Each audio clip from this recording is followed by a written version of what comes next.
Es la religión más popular del mundo. Su número de creyentes abarca casi el 30% de la población del planeta y sus dogmas han definido 2000 años de historia. Sin embargo, su pasado está plagado de luchas de poder, controversias y muchas escisiones internas. Hoy, en No es el fin del mundo, hablamos de las corrientes del cristianismo. EO me explica, la versión corta de No es el fin del mundo. Y en este lunes santo se ha venido con nosotros, porque a misa nosotros somos de ir poco.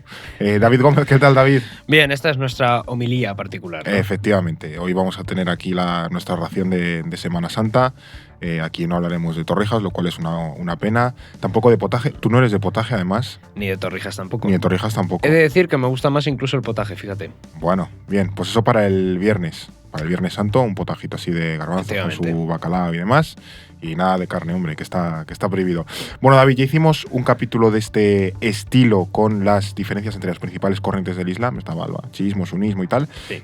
Así que nada, vamos a comenzar por lo más elemental, que es explicar un poco qué es el cristianismo y cuáles son sus principales características. Pues el cristianismo, Fer, es una de las 3 religiones monoteístas que existen en el mundo, junto al judaísmo y al islam, es decir, creen en un único Dios. Uh-huh. Está basada en la vida y en las enseñanzas de Jesús de Nazaret, que se encuentran relatadas en la Biblia, que es el texto sagrado del cristianismo. Pues vendrá el Nuevo Testamento. Claro, el Antiguo Testamento y el Nuevo efectivamente. El cristianismo se sustenta sobre la creencia de que Jesucristo es el Hijo de Dios, el Padre y el Mesías profetizado en el Antiguo Testamento. Uh-huh. Los cristianos creen en la idea de que Jesús fue crucificado y resucitado de entre los muertos para salvar a la humanidad. Sostienen además que la figura de Jesucristo es eterna y que la Virgen María es la Madre de Dios. Y lo más importante, que Dios es Padre, Hijo y Espíritu Santo al mismo tiempo. Son 3 personas distintas con la misma esencia. Esta doctrina se conoce como el misterio de la Santísima Trinidad y es un dogma central en el cristianismo. Sí. Casi el más importante. Sí. Al igual y de que los más polémicos, también te diría. Desde luego, sí. Ha marcado distintas disputas a lo largo de la historia del cristianismo, por lo menos en sus orígenes. Pero al igual que el judaísmo y el islam, el cristianismo parte de la historia de Abraham, que se cuenta en el libro del Génesis, en el Antiguo Testamento. De ahí que estas 3 religiones se denominen abrahámicas. Sin embargo, tanto los judíos como los musulmanes rechazan la idea cristiana de que Jesús es el Mesías. O sea, en el Islam tendríamos un poco la idea del profeta con Mahoma. Alá es el Dios, el profeta es Mahoma. Sí, lo consideran es un profeta, claro, básicamente. Estos principios básicos del cristianismo se empezaron a establecer en torno al siglo IV después de Cristo, justo después de que el emperador romano Constantino autorizara la libertad religiosa dentro del imperio y se convirtiera a la religión cristiana. A partir de aquí comenzarán las diferencias. Esto lo vamos a explicar con más profundidad y las variables geopolíticas en el episodio del miércoles. Eso es. Porque íbamos a publicamos todos los jueves un episodio grande. Nosotros ya lo hicimos. Originalmente lo pensamos para el jueves, pero dijimos, ¿y si lo publicamos el miércoles, que mucha gente ya estará de viaje, que sabemos que mucha gente nos escucha de viaje, yéndose a la casa de la playa o volviendo a su ciudad natal? Entonces, el episodio de la geopolítica del Vaticano lo publicaremos el miércoles. O me explica, es un poco teaser o aperitivo, ¿no? Sí, un poco ahí entrante. Exactamente, el entrante de esta Semana Santa en el podcast No es el fin del mundo, pero ya digo, el miércoles Santo, habrá como un episodio muy grande, y digo muy grande porque estuvimos un buen rato hablando de la geopolítica del cristianismo, donde explicaremos todo esto con mucho más detalle, con más contexto histórico. Esto ya digo, son unas pinceladas para que, te puedas situar un poco a nivel, mental de cómo nos imaginamos y tengas algunos conceptos básicos claros. Efectivamente, recordaremos alguna cosa que estamos mencionando hoy, pero básicamente son como esas primeras pinceladas para tener ese esbozo de lo que es el cristianismo y entender después todos esos acontecimientos. Nos acompañará un santo, además. Sí, tendremos 4 voces. Bueno, tres santo es tres un poco... y una presencia, por así decirlo. Exactamente.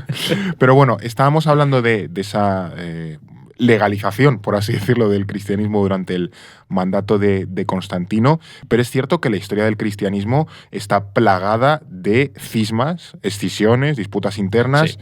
¿cuáles podemos decir que son las corrientes principales y también qué diferencias existen entre sí? Bueno, seguramente nos vamos a dejar alguna a lo largo de este episodio. Si alguien echa de menos o echa en falta alguna de estas corrientes, que nos lo diga en los comentarios, Eso porque es. es imposible abarcarlas Claro. todas. Pero hay tres principales ramas dentro del cristianismo, que son los católicos, los protestantes y los ortodoxos. Ujú. El catolicismo es la corriente predominante entre los cristianos. Se estima que el 49% de los cristianos, que son como unos 1.200 millones de personas, son católicos. Ujú. Y los católicos sostienen que son la única iglesia fundada por Cristo, quien le encomendó su difusión al apóstol San Pedro, que Sí. sería el primer papa. De hecho, católico significa universal. Por tanto, la Iglesia católica hereda la tradición apostólica a través de esa figura del papa. Ujú. El papa es el obispo de Roma y la autoridad suprema de la Iglesia católica. Ujú. Los católicos reconocían la supremacía y la infalibilidad del papa de Roma, pero no todos los cristianos lo hacían, y lo hacen a día de hoy. El debate sobre quién debía liderar el cristianismo provocó que en el año 1054 se produjera el Cisma de Oriente. De esta manera nacía una nueva rama del cristianismo, que es la Iglesia ortodoxa, que hoy en día representa en torno al 12% de la cristiandad. Que sobre todo tenemos en el este de Europa, países, pues eso. Sí, justo Europa Rusia, oriental, Rumanía, Ucrania, Bulgaria, toda esa países zona. balcánicos Claro, países también. balcánicos, Eso es. El Cisma Oriente, hay que decir que es la primera gran división en el seno de la Iglesia, pero no es la primera como tal, porque en el siglo V los coptos se separaron de católicos y ortodoxos por discrepancias sobre la naturaleza humana y divina de Jesucristo. O sea, ya en el siglo V unos dijeron, mira, esto sois unos taladrados, yo me voy por mi cuenta Yo me para piro de mantener aquí. las esencias. Efectivamente. De hecho, actualmente los coptos tienen una importante presencia en Egipto y Sí. especialmente en Etiopía. Ujú.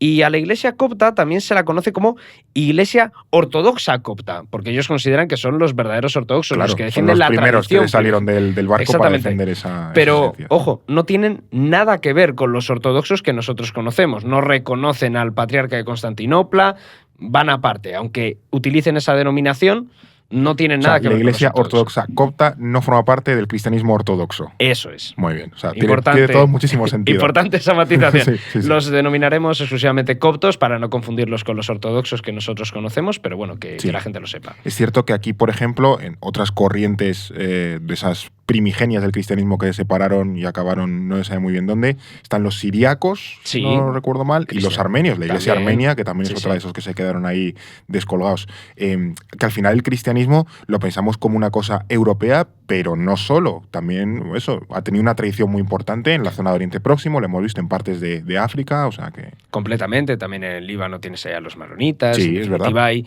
comunidades cristianas, entre los pueblos árabes también, Mm. que eso nosotros tendemos a pensar que es algo exclusivo de Europa, pero también se da en otras partes. Aunque sí que es verdad que su principal desarrollo se dio en el viejo continente. Porque si el catolicismo era la principal corriente del cristianismo en Europa occidental, Ujú. los ortodoxos se expandieron por Europa oriental. Su sede principal estaba en Constantinopla, que por entonces era la capital del Imperio bizantino. Como te podrás imaginar, Fer, detrás de esta división había una lucha de poder político entre Roma y Constantinopla que se había gestado durante siglos y que explicaremos mucho mejor en ese episodio Eso es. del miércoles sobre la geopolítica del Ujú. Vaticano. A diferencia de los católicos, los ortodoxos consideraban que el Papa era primus inter pares. ¿Esto qué significa? ¿Qué quiere decir esto? Claro, vamos al grano. Aquí con los latinajos. Pues que al final lo que significa esta expresión de primus inter pares es que reconocían la primacía del Papa a nivel simbólico, Vale. pero gozaba del mismo poder o del mismos estatus jurídicos que otros jerarcas del cristianismo, como podía ser el patriarca de Constantinopla. Estaban en una posición de igualdad, Similar. aunque simbólicamente la primacía la Sí, ostentaba. como por el cierto Papa. respeto, por el tema de Pedro, Claro, quizás, efectivamente, ¿no? por un Claro. tema histórico. Sí. Así, mientras la Iglesia Católica concentra todo el poder en el Papa, la Iglesia Ortodoxa posee una estructura mucho más descentralizada. Mm. Cuenta, de hecho, con 14 iglesias autocéfalas, que algunos consideran que son 15, que gobiernan de forma autónoma entre sí. El más destacado de sus líderes es el patriarca de Constantinopla, pero de nuevo, este patriarca no tiene jurisdicción directa sobre otros líderes ortodoxos, como por ejemplo el patriarca de Moscú. Claro, que además, irónicamente, el patriarca de Constantinopla vive en un país musulmán. O sea, que ya como que el resto de patriarcas sí, o en su mayoría asumo que están integrados en países que sí tienen esa fe adoptada de manera mayoritaria. Sí, donde los ortodoxos son mayoritarios. Sí. Eso es, pero el patriarca de Constantinopla justo no, por lo que pasó en 1453. Pero bueno, eso de nuevo lo dejamos para el capítulo grande. Y además de esta discrepancia, por así llamarlo, ¿tiene alguna otra diferencia esta Iglesia ortodoxa con la católica? Sí, aunque son menos relevantes. Por ejemplo, a nivel litúrgico, católicos y ortodoxos han desarrollado prácticas diferentes. Por ejemplo, los católicos tienden a usar estatuas para representar a los santos, mientras que en los ortodoxos destaca la iconografía, las pinturas, es mucho más destacado eso. En la oración los católicos tienden a arrodillarse, mientras que los ortodoxos siempre se mantienen de pie. Luego está la diferencia de la Eucaristía, la comunión. Los fieles católicos solo reciben el pan, que simboliza el cuerpo de Cristo, mientras que los ortodoxos toman pan y vino. O sea, tienen el pack completo. Sí. No es solo la hostia, sino que también les dan de beber. Te viene las dos, bueno. Sí, para que no se te quede ahí, eso no se te indigeste. Luego también la forma de santiguarse es diferente. Los ortodoxos se santiguan de derecha a izquierda. O sea, claro, nos hacemos Padre, Hijo, Espíritu Santo, o sea, Espíritu el hombro izquierdo, Santo el derecho, ellos hacen al revés. Claro. Derecha, izquierda. Que es algo que yo no sabía y que me llamó mucho la atención cuando estuve en Sofía, cuando visité Bulgaria y entras ahí en la catedral ortodoxa y ves a la gente santiguándose en dirección contraria y dije, joder, qué extraño esto. Y luego ya me di cuenta de que era una práctica diferente que tienen ellos. Y eso, es una dirección distinta. También, por ejemplo, creo que en el tema del bautismo también hay diferencias. Ellos sumergen al niño completamente en la pila. Bueno. En el catolicismo es simplemente echarle un poquito de agua en la cabeza. Es decir, hay esa serie de diferencias son cuestiones procedimentales que seguro que tienen su razón de ser, o sea, seguro que están fundamentadas o teorizadas de alguna manera, pero bueno, que es curioso eso. Sí, son más curiosidades que otra cosa. Luego también hay diferencias en las fechas de las fiestas, porque pensemos que muchas iglesias ortodoxas siguen utilizando el calendario juliano, que va 13 días retrasado respecto al calendario gregoriano, que es el que usa la Iglesia Católica desde que el Papa Gregorio XIII lo introdujo en el año 1582, en el siglo XVI. Esto significa que los ortodoxos celebran la Pascua o la Navidad en una fecha diferente a los católicos. Pero sin duda la mayor diferencia reside en el celibato, porque la Iglesia Católica exige que sus sacerdotes, sus obispos, el Papa, estén solteros. Sin embargo, los ortodoxos sí permiten que un párroco esté casado siempre que no quiera ascender a obispo. La alta jerarquía sí que tienen que mantener el celibato. O sea, que te puedes casar, pero ahí se acaba tu carrera, por así decirlo, tu progresión. Te corta las alas. Eso es. Qué curioso, eso no lo sabía. Bueno, alguna vez hemos mencionado aquí que el cristianismo ortodoxo es un poco el Internet Explorer del cristianismo, porque va como siempre una semana por retraso. Hoy, curiosamente, un sacerdote ortodoxo se ha metido en mi casa. ¿Cómo? Vamos a ver. Estaba yo para salir del portal y había, pues, cerca de mi casa hay una catedral ortodoxa. Vale. Entonces, el hombre, pues, estaba con un paquete en la mano, supongo que quería devolverlo a una dirección que le correspondía. Y yo he abierto el portal y se ha metido. Yo le he saludado, claro, digo, aquí, este señor es una institución. ¿Te has santiguado al revés o...? No, digo, porque además no sabía muy bien quién era, o sea, no sé qué jerarquía tenía, venía el señor ensotanado, pero no sé si dentro de la jerarquía de la ortodoxia era un Charmander, o sea, era como un sacerdote, o ya estaba como más... era más Charizard, ¿sabes? Tenía más importancia. Pero yo le he dejado pasar y digo, no, claro, no, este señor no nos va a robar. Entonces, yo le he dejado pasar al portal y yo me he venido para la oficina a grabar. Pero bueno, más allá de estas... Pero bueno, que es curioso, ¿no? Que hablemos de esto y justo se me cuele uno de estos en casa. Pero es una bendición. Sí, algo... Estoy convencido de que algo tiene que ver, ¿no? Has hablado de la división entre... Bueno, lo hemos comentado, ¿no? Los católicos y los ortodoxos, pero luego es cierto que aparecerán otra corriente muy importante, que son los protestantes. Eso es. ¿Cómo surge esta facción, corriente, rama, y en qué se diferencia de otras corrientes o ramas del cristianismo? Pues mira, Fer, el protestantismo surge en la actual Alemania como consecuencia de la reforma impulsada por Martín Lutero en el año 1517, que también explicaremos en ese episodio del miércoles. Los protestantes surgieron como una escisión dentro del catolicismo. Rechazaban la autoridad del Papa, que por entonces se encontraba salpicado por la corrupción y por el nepotismo. Consideran los protestantes que Jesucristo es la única cabeza de la Iglesia. Los protestantes promueven un cristianismo más austero, más primitivo, en contraste con esa opulencia que en ese momento exhibía el Papa de Roma. Además, cuentan apenas con 2 sacramentos obligatorios, que son el bautismo y la comunión. El catolicismo, como bien sabemos, tiene 7 sacramentos. O sea, el resto es opcional para el...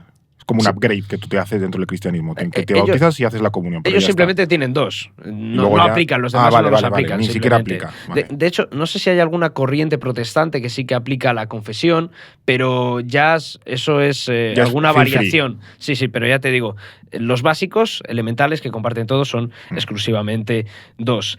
Tampoco adoran a los santos ni a la Virgen María, ya que lo consideran una forma de idolatría.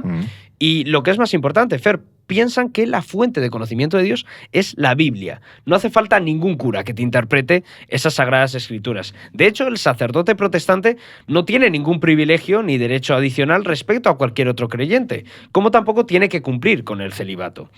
Además, los protestantes no reconocen la existencia del purgatorio. Creen que solo existe el infierno y el paraíso, y que la muerte de Cristo en la cruz es la única expiación verdadera de los pecados de la humanidad. Y a día de hoy, el protestantismo abarcaría en torno a un 22% de los cristianos en el mundo, sería la segunda rama principal en número de creyentes, y cuenta con varias corrientes internas. Inicialmente se desarrolló en ese norte de Europa, aunque se fue expandiendo globalmente gracias en parte al imperialismo británico. De todas formas, hay que decir que la protestante no fue la única reforma promovida dentro del cristianismo en aquella época, siglo XV, siglo XVI. Un siglo antes, en ese siglo XV, en Bohemia, había emergido los husitas, que fueron el precedente directo de Lutero. El que le dieron la idea, por así decirlo. Y cuyo impulsor acabó mal, que lo contaremos también en ese episodio. Además, de forma paralela a esta reforma protestante, aparecieron corrientes más radicales que defendían una ruptura total de la Iglesia con el Estado y la abolición de la propiedad privada, ya que consideraban que la Iglesia no debía tener propiedades. De esta reforma radical surgió una corriente que se conoce como el anabaptismo, que sería como el marxismo de la Iglesia en aquel momento. Claro, porque aquí hablamos del protestantismo como una especie de marco, pero si a ti te dejan interpretar libremente las Sagradas Escrituras, pues claro, se abre potencialmente un número casi infinito de posibles ramas, interpretaciones, que al final, bueno, pues empiezan a surgir iglesias y corrientes que conciben, pues eso, el cristianismo de una manera u otra. Y esas, bueno, ¿cuáles podemos decir que son esas ramas principales dentro del protestantismo? De nuevo, hay muchas corrientes, pero vamos a sintetizarlas principalmente en 3 ramas, que son el luteranismo, el calvinismo y el anglicanismo. Vale. Tenemos una infografía, por cierto, bastante chula del orden mundial sobre estas ramas del protestantismo. Y la primera y la más destacada precisamente es ese luteranismo, porque es la rama impulsada por Martín Lutero y que predomina sobre todo en Alemania, en esas repúblicas bálticas, Estonia, Letonia y Lituania, y en los países escandinavos del norte de Europa. El calvinismo, por su parte, surgió en el año 1560 en Suiza de la mano del teólogo francés Juan Calvino y se extendió sobre todo por Países Bajos. Escocia, Suiza, parte de Francia y algunos puntos de Europa del Este como Hungría también fueron otros territorios donde se expandió el calvinismo. Y en África, más allá de Europa, también hay una importante presencia de calvinistas, sobre todo en Sudáfrica, como consecuencia de ese pasado colonial neerlandés. Todo el tema Boer, básicamente. Eso es, por los Boers. Y luego estaría el anglicanismo, que nació un pelín antes, en 1534, por aprobación del rey de Inglaterra, Enrique VIII. Curiosamente, uno de los principales factores que motivó la reforma anglicana fue el deseo del monarca de anular su matrimonio con Catalina de Aragón, que era la hija de los reyes católicos. Inicialmente, Enrique era un ferviente católico y se había opuesto a la reforma de Lutero. Pero como el Papa se negaba a declarar la nulidad de su casamiento, terminó rompiendo con Roma y erigiéndose como la cabeza suprema de su propia iglesia, la Iglesia de Inglaterra. Del anglicanismo emergieron diversas corrientes como los presbiterianos, los metodistas o los bautistas, que promovieron la predicación del evangelio en el exterior. De ahí surgió el movimiento evangélico. Sí. Los evangélicos son una de las corrientes más extendidas en América, particularmente en Estados Unidos. Hemos Sí, hablado muchos mucho de ellos. emigran a las 13 colonias antiguas Eso y ahí es. es a partir de donde se expande todas esas corrientes.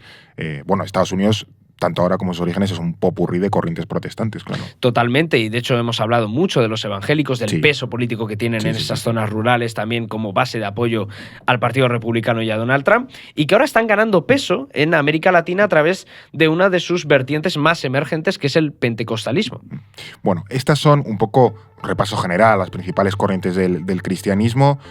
Como hemos dicho, el miércoles vamos a hacer un repaso en profundidad de esa geopolítica del Vaticano, de esa geopolítica de la Iglesia Católica, que veremos qué diferencias, porque también hay que hacer algunas precisiones terminológicas. Muchísimas gracias, David, por explicarnos todo esto. Nada, un placer. Y muchísimas gracias a ti por estar escuchándonos en Spotify, en iVoox, en Amazon, en Apple Podcast y por vernos a través de YouTube. Recuerda, el miércoles y no el jueves tendrás un nuevo episodio de No es el fin del mundo para que pues tengas más entretenido el viaje, que sabemos que mucha gente se lo pone Eso es. en el coche. Cuidado en la carretera, disfruta las vacaciones y nada. Nos vemos la semana que viene, en próximos episodios aquí en No es el fin del mundo. EO me explica, en No es el fin del mundo, un podcast para comprender en 10 minutos las ideas y conceptos que mueven la realidad internacional. Producido por The Voice Village, dirección Eduardo Saldaña, conducido por Fernando Arancón y guión de David Gómez y Alba Leiva, producción ejecutiva Ricardo Villa, diseño de sonido y sintonía original Pablo de Diego.